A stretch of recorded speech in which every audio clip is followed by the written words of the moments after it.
সবুজ মাঠের মাঝখানে ছোট্ট এক গ্রাম। সেই গ্রামে বাস করত দুই গরিব কৃষক, রহিম আর করিম। দুজনেরই ছোট সংসার। অভাব ছিল, কিন্তু মন ছিল বড়।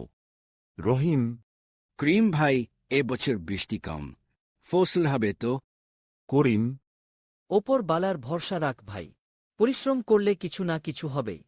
রহিমের স্ত্রী আমিনা: ঘরে চালও শেষ হয়ে যাচ্ছে, কি হবে এখন?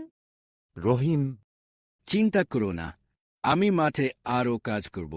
দিন যায়, কিন্তু ফসলের অবস্থা ভালো হয় না। সংসারে অভাব বাড়তে থাকে। করিমের ছেলে: বাবা, স্কুলে সবাই নতুন বই কিনেছে, আমার দম কবে হবে? করিমের চোখে জল। বাবা, একটু সময় দাও, আমি ব্যবস্থা করব। করিমের স্ত্রী সালমা: ঘরে মাত্র 1 কেজি চাল আছে। করিম: আজ কাজ শেষে বাজারে গিয়ে কিছু ধার আনার চেষ্টা করব। রহিমের সংসারেও একই অবস্থা। রহিমের মেয়ে: বাবা, আজ মাছ রান্না হবে। রহিম হাসি দিয়ে বলল। ফসল উঠলে তোমাকে বড় মাছ খাওয়াবো। হঠাৎ একদিন ঝড়বৃষ্টি শুরু হল। মাঠের অনেক ফসল নষ্ট হয়ে গেল। রহিম: হ্যাঁ, অপরবালা সব শেষ হয়ে গেল। করিম: কাঁদলে হবে না ভাই, নতুন করে শুরু করতে হবে। আমিনা: এখন আমরা কি খাব? রহিম: যা আছে তাই ভাগ করে খাবো। সালমা: আমাদেরও খুব কষ্ট, কিন্তু আমরা একসাথে থাকলে পারব। একদিন রহিমের ঘরে খাবার একেবারে শেষ হয়ে যায়। আমিনা: আজ বাচ্চাদের জন্য কিছুই নেই। রহিম: আমি করিম ভাইয়ের কাছে যাব না, ওনারও অবস্থা খারাপ। ঠিক তখন করিম আসে। করিম: ভাই, কিছু চাল আর ডাল এনেছি। রহিম: তুমি নিজেও গরিব, তবু আমাকে দিচ্ছ। করিম: বন্ধুত্ব মানে বিপদে পাশে থাকা। রহিম কান্না ভেজা চোখে: অপরবালা তোমাকে ভালো রাখুক ভাই।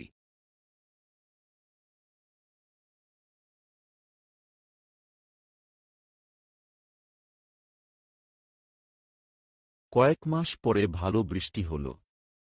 দুই বন্ধু নতুন করে চাষ শুরু করল।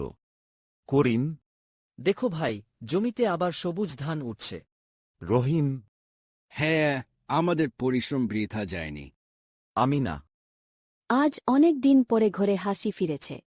সালমা: কষ্টের পর সুখ সত্যিই সুন্দর হয়। ফসল কাটার সময় এল। দুই কৃষকের ঘর ভরে গেল ধানে। অভাব পুরোপুরি না গেলেও তাদের মুখে ছিল তৃপ্তির হাসি। কারণ তারা শিখেছিল, পরিশ্রম, ধৈর্য, বন্ধুত্ব মানুষকে সব বিপদ থেকে বের করে আনতে পারে। অনেকদিন আগে নিমতলি নামের এক গায়ে বাস করত করিম নামের এক চাষি। চাষির ছিল দুই বউ, মাধবী আর বকুল। চল ছোট, তাড়াতাড়ি গিয়ে আমরা রান্নার কাজগুলো করে নেই। সেই সকালেও মাঠে গেছে, বাড়ি ফেরার আবার সময় হয়ে গেল। এসে যদি আবার দেখে রান্না হয়নি, তাহলে আর রক্ষে থাকবে না আমাদের।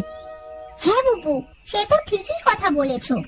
তোমার মনে আছে দিদি, সেবার একদিন আমাদের রান্না হয়েছিল না? সেদিন এসে দেখলো আমরা রান্না করছি, আর কি কাণ্ডটাই না করে বসলো। সে আবার মনে থাকবে না? খুব মনে আছে। একদিন রান্না হয়েছিল না বলে আর 2-3 দিন বাড়িতে ভাতই খেলেন না। তারপর কত হাতে পায়ে তাকে ধরে ভাত খাওয়াতে হলো। সেসব কি ভোলা যায়? সেই জন্যই তো বলছি, তাড়াতাড়ি চল রান্নাঘরে, না হলে আবার তেমন হয়ে বসে। হ্যাঁ বুবু, চলো তাহলে এবার আমরা রান্নাটা তাড়াতাড়ি সেরে ফেলি। না, চিন্তায় আর কিছু ভালো লাগে না। ফুলকপি বাঁধাকপি দুটো জিনিস চাষ করলাম, কিন্তু একটাও ভালো হলো না। কেমন মরা মরা হয়ে আছে। এ উপরওয়ালা, কিভাবে যে এবার আমি সংসার চালাবো কিছুই বুঝতে পারছি না। এত টাকা ঋণ করে, এত যত্ন করে কিনা এমন ফসল পেলাম। কি গো রহিম ভাই, কি এত বলছো তুমি একা একা? কি আর বলবো ভাই, দেখো আমার জমিতে তাকিয়ে একবার, এত কষ্ট করে চাষ করা ফুলকপি বাঁধাকপি সব কেমন যেন শুকিয়ে লাল হয়ে যাচ্ছে। এসব আমি বাজারে বিক্রি তো দূরের কথা, আমি নিজেও তো খেতে পারবো না।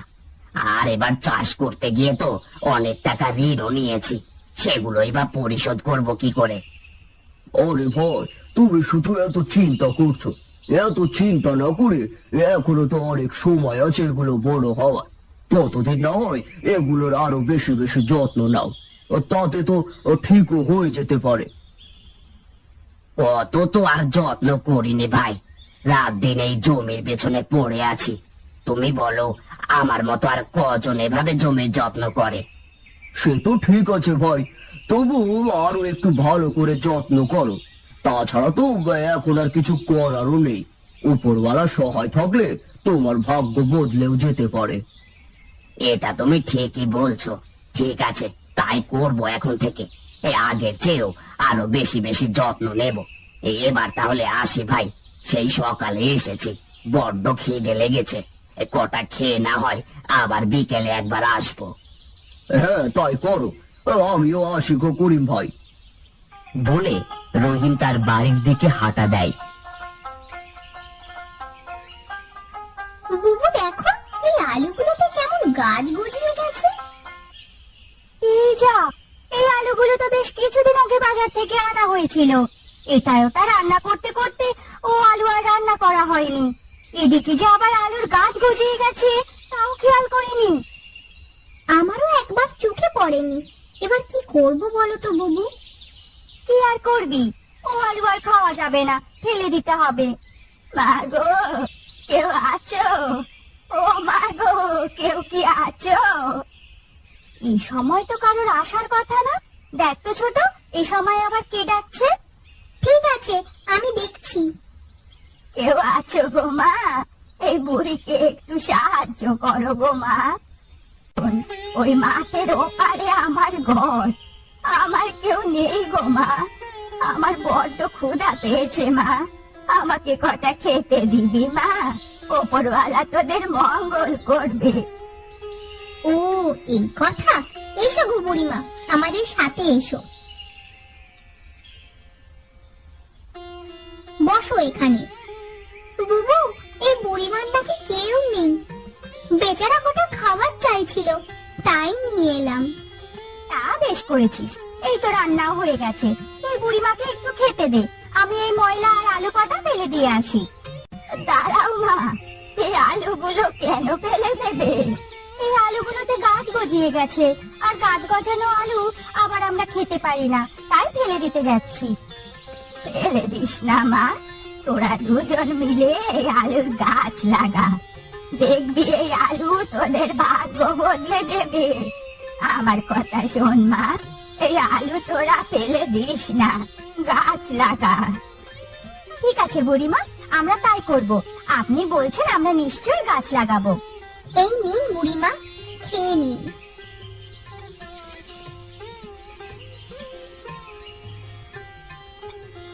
আমার খাওয়া শেষ হয়ে গেছে, আমি এবার চলে যাব। তার আগে তোদের একটি কথা বলতে চাই। কি কথা বুড়িমা, বলুন। আমার একটি বিশেষ ক্ষমতা রয়েছে, যার দ্বারা আমি আগে থেকেই বুঝতে পারি। আমার সেই ক্ষমতার থেকে আমি বুঝতে পেরেছি সামনে তোদের একটু বিপদ আছে। কি বলছেন বুড়িমা?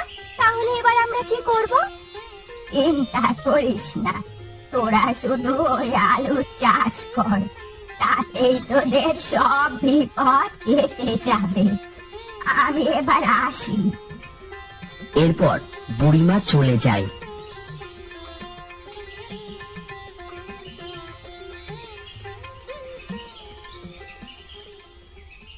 তুমি মাঠ থেকে ফিরে এসেছো?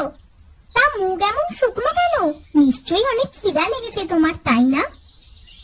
তা না বউ, আমার জমির ফসল এবার ভালো হচ্ছে না, তার জন্য আমার মনটা ভালো না। আবার ক্ষুধাও লাগছে একটু।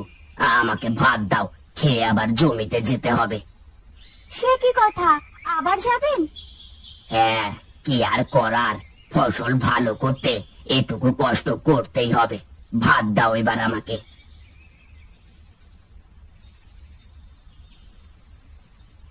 এরপর করিম খেয়ে আবার তার জমিতে চলে যায় ফসলের যত্ন নিতে।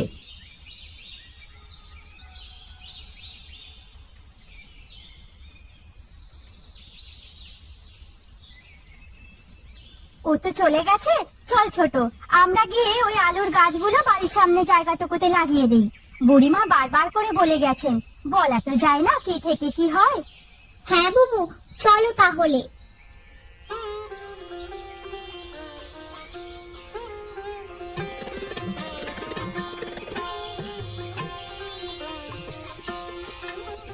এই তো হয়ে গেছে আলু লাগিয়ে দেওয়া, এবার দেখা যাক কি হয়।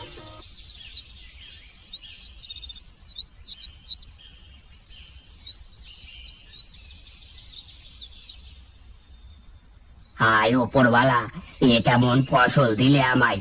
এত কষ্ট করার পরও আমার ফসল কেমন মরা! এই ফসল দিয়ে আমি কি করব? এখানে দাঁড়িয়ে হা হুতাশ না করে বাড়ি যাও ভাই। তাই যাই, চোখের সামনে এসব দেখে আমি আর সহ্য করতে পারছি না। আমার কপালটাই এমন ভাবে পড়তে হলো।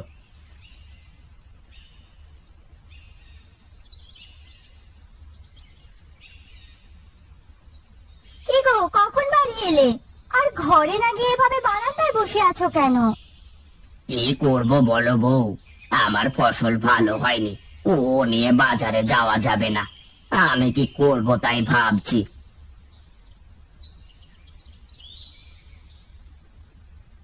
এই যে করিম ভাই, এই বাড়িতে আছো দেখছি। তা বাড়িতে যখন আছো ভালোই হয়েছে।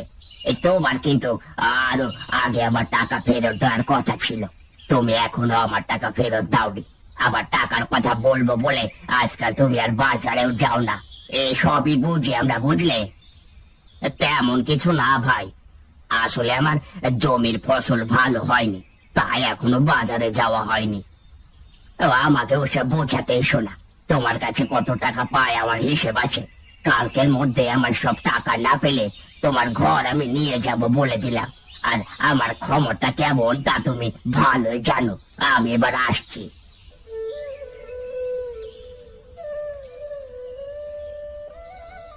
হে উপরওয়ালা, তুমি আমাকে একই বিপদে ফেলে দিলে। এবার আমি কি করব? এবার কি আমার ঘরটাও থাকবে না? এসব না বলে এটা ভাবুন কি করা যায়। ও বুবু, তোমার মনে আছে বুড়িমা কি বলেছিল? আরে ছোট, তুই তো ভালো কথা মনে করেছিস, চল তো গিয়ে দেখি।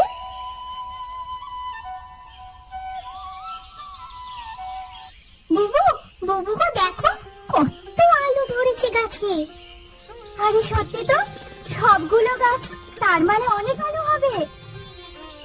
এ কি, তোমরা আবার এই আলু কবে চাষ করলে? যাক, তোমাদের জন্য মনে হয় এবার আমি বেঁচে যাব। সব আলু নিয়ে তাহলে বাজারে বেচে দিয়ে আসি।